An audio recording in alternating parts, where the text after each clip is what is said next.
Hello, guys. Welcome to Rogan Mania. Let's jump into the video. Yeah, or I think I just try to find my way away from them. And it could almost be anything. It could be hit, if you left me in here, I'd probably continue to hit that over the day. Just every now and then. You're ready to do it again. Just to check out, and I'm going to do it again in a minute. Push it over to But just something to kind of check out, Right. Because, being alone with your feelings is troublesome. Yeah, it's just because I realize sometimes my alcohol was almost my feelings. I would use my feelings almost like alcohol. Like if I had feelings, I would be like, oh, let's keep feeling them, And I'd get stuck in this kind of oh, this is how I feel all the time, Right. Right. And it's not good if you're not feeling great. So... so then you would just constantly dwell on feeling bad and it make you feel worse. Right. And some of that I would even be trying to do better things to better myself. I wasn't laying at home. I was actively trying to make myself better. But I didn't realize that even then by this has to get better, this has to get better, I'm still kind of dwelling on it. And not being in the moment. Right. So then things like that help me the most, I think, are just working out, associating with others, Working out's a big one, right? It's fucking crazy, Joe. It's crazy. And because I didn't have any of this until I kind of, I know that a lot of this was probably in me from growing up, but I didn't have a lot of it until I think I really started fitness kind of left out of my regular daily routine. How'd you get back into it? What was the step? Because a lot of times when people get out of stuff, it's very hard to get back in. So what made you get back in? I found just a good place to go. So you were thinking, I should probably get in shape. Right. And I started going, and after a few days in a row, I was like, oh, this is good. Then you get momentum, right? Right. You get a routine. Yeah. And then I started getting in this, I got this blue cube ice bath thing. Yeah, that's what we have here. We have one of those right next door. Yeah. So I got in there, and that started being all right, I don't like doing this, but I'm going to keep doing it. Do you set it on purpose for the 50s? Because that one goes down to 37 degrees. Well, I'm trying to get down there, okay? So you make sure it's warmer than that. You could adjust it. Yeah. But I'm just incrementally getting down. So 57, Yeah. 56 next week, 55. Yeah, we'll be there in a while. 49. Yeah, well, hold on, bro. 45 degrees. Oh, Jesus. I ain't looking for all 41. that dark magic. Come on, now you're fucking up. Mine at home goes to 33.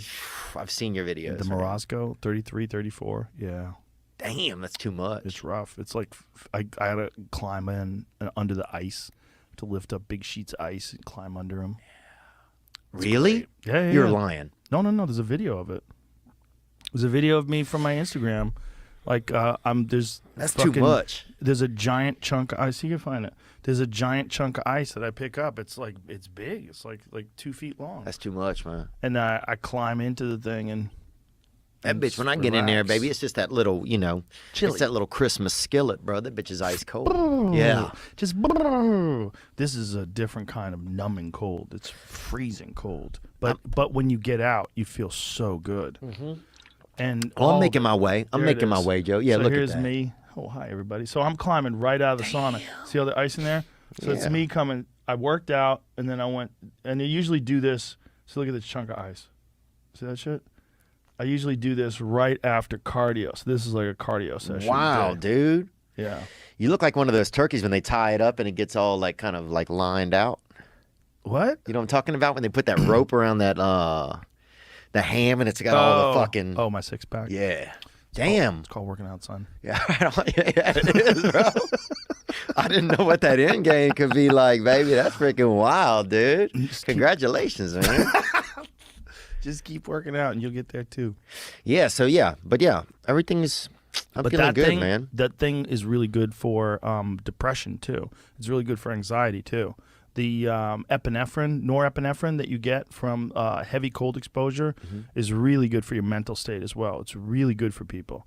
And it's also a serious struggle because the 3 minutes that you do, I think that day I did 3. Sometimes I do 5, but that's the most I do now. I did 20 once. I don't recommend that. I'm doing 11 right now. For a few days. 11 at 50 something. That's good. Yeah. Yeah, that's probably plenty. If you're doing 11 at 50-something degrees, that's probably all the benefits that I'm getting doing 3 at 34 or whatever it is.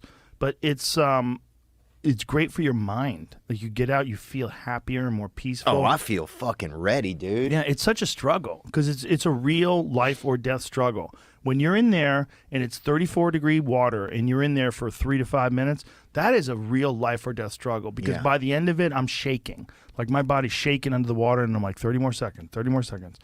And now what I do is if I do hot, cold, I always finish on cold because I let my body reheat itself naturally. Yeah. Yeah, I like it, man. What I like about it is I'm doing something I don't want to do. Every time I start doing things I don't want to do, I grow. Yes. You know? That's a lesson that people need to hear and learn. It's so important because everybody just wants to be comfortable. Everybody wants to sit on the couch. I don't want to go outside. It's cold. I don't want to do this. It's hot. Like, you've got to do things that you don't want to do because you show your body that your mind is the boss. Your mind is telling your body what to do, and then you have control. Yeah. Dustin texted me one day. Poirier texted me. He's like, you can't wait for everything to be okay to live your life. That's what he... And it was... You ever get a text from somebody who says one of those moments where it fucking gets through to you, you know? Yeah. And I was like, fuck yeah, man. That's a very poignant... And obviously, coming from a guy like him who is... I mean, accomplished incredible things and done so in one of the most difficult things to accomplish incredible things. Like, he's a fighter, a fucking cage fighter at the highest level of the game. Talking about a guy who knocked out Conor McGregor. You know what I mean? Bananas. He's a beast. Oh, yeah. So, like, his ability to, like, get things done is exceptional. Yeah. You know, he's an exceptional person. And so his understanding of that fact that you can't just wait for things to get perfect. You just go out and do stuff. I always tell people that about working out. Like, fuck your motivation. Fuck your motivation. You need discipline because motivation's not there every day. I'm missing motivation most days. Wow, Some really? days, yeah. Sometimes I got motivation. Sometimes I'm like, fuck yeah, today I felt good. I can't wait to get to the gym. But a lot of days, like, gotta get to the gym. And then once I get going, then I feel great. Yeah. And I feel great when it's over. But it's that beginning part that's hard because your body wants to stay comfortable. Your body will trick you. Like, man, today you should take the day off, Theo. You don't feel good. Theo, what did you get, like 6 hours sleep last night? That's not enough. Oh, yeah, that thing, whatever that is, that guy lives on my shoulder. That little sleepy guy, that motherfucker. Dude, I might have a twin that never separated, baby, because that fella's chatty. It's a lot of people. A lot of people have that chatty guy telling you to take naps. Yeah. Telling you to eat that piece of cake. Yeah, so that kind of stuff's been helping me, man. But I'm feeling, I'm excited, man. I'll probably go back on tour later this year. Yeah? You've been writing a lot?